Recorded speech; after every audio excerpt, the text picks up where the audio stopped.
What's up mga idol? Dito yung bilihan ng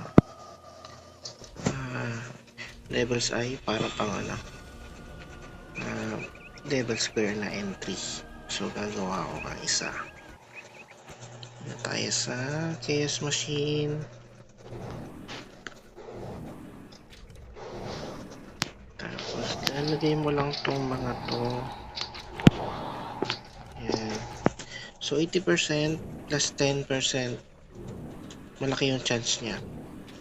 Let's go! Okay, meron na tayong